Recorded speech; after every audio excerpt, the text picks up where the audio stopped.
Boa noite, Sensei. Boa noite, Sangha. Sensei, faço terapia e estou em um momento ansioso da minha mente. Em alguns dias, durante a prática, eu acabo ficando ansioso mesmo voltando ao momento presente. Como o senhor já disse, o Zazen nos mostra o estado de nossa mente. O que o senhor me indica? Diminuir o tempo de prática ou evitar a prática nos dias em que me perceber mais ansioso? Gachou. Não, você deve aumentar o tempo da sua prática e a frequência da sua prática e não deve deixar de sentar quando está ansioso, porque é justamente então que você precisa acalmar seu corpo e assim acalmar sua mente.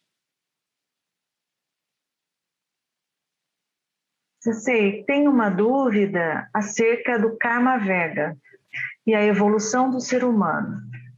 O fato de herdarmos algumas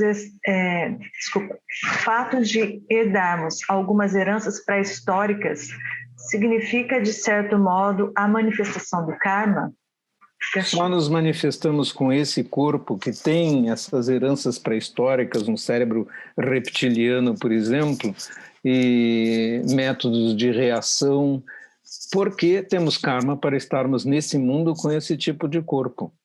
Não é o inverso. É isso. Estamos aqui porque temos karma para estar aqui e somos uma manifestação neste mundo animal. O homem é um animal. Dizemos, é do reino humano. Sim, é verdade. Mas intrinsecamente temos cérebros de primatas. Mais evoluídos, sim, mas ainda bastante similares. Boa noite, Sensei Sangha.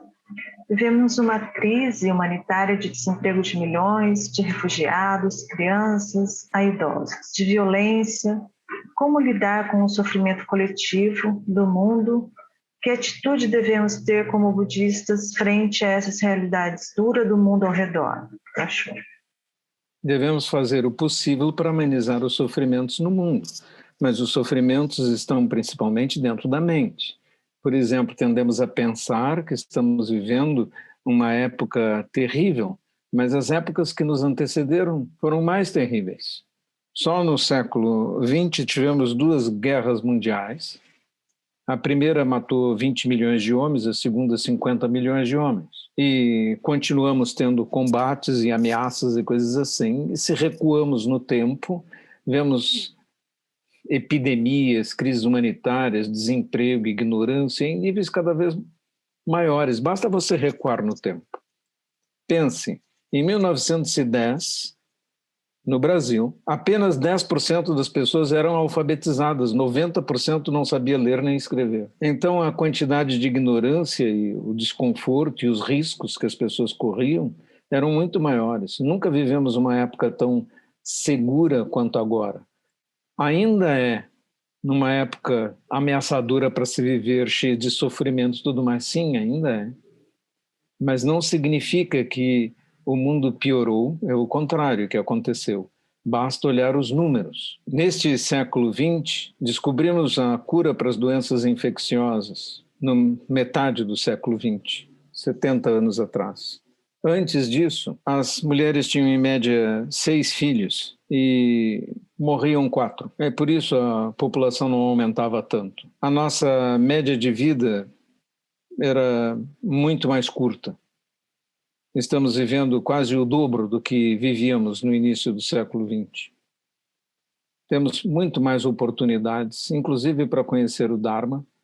Conhecer o Dharma antes era uma coisa muito difícil. Você precisava encontrar um mestre, viajar até ele e tinha que fazer grande esforço. Agora você pode acessar a internet. É incrivelmente melhor o mundo de hoje do que foi no passado. Inclusive, muitos confortos que nós temos hoje parecem normais, mas se nós pensarmos que no Ocidente um vaso sanitário foi criado para a Rainha Vitória e naquele momento era um grande privilégio, e isso não faz 200 anos. Quando você vai no banheiro, tem um conforto que os reis não tinham. Essa é uma coisa para nós prestarmos atenção. E apesar disso, o Dharma sobreviveu. e os ensinamentos foram sendo difundidos. A maneira melhor de diminuirmos o sofrimento humano é aumentarmos a consciência e a compassividade dos seres. E para isso o Dharma deveria ser difundido o máximo possível, para que as pessoas tivessem consideração umas pelas outras, pelo planeta e por todas as coisas. Lembrem que o preceito de não matar no budismo não quer dizer não matar outros homens.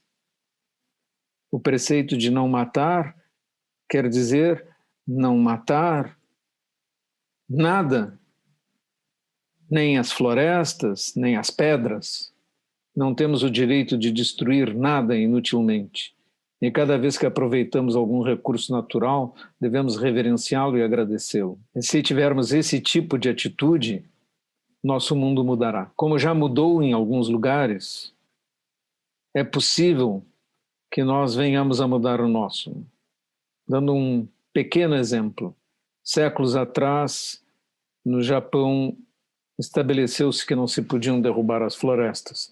O Japão tem 70% do território coberto de florestas. Isso é mais do que o Brasil tem, com floresta amazônica e tudo. Portanto, simples princípios e consciência pode mudar o próprio mundo natural em que vivemos. É isso que nós pretendemos espalhar. E quando eu disse, estamos lançando um jornal sobre o budismo, essa é a nossa tarefa. É o que temos que fazer para ajudar o mundo a ser melhor.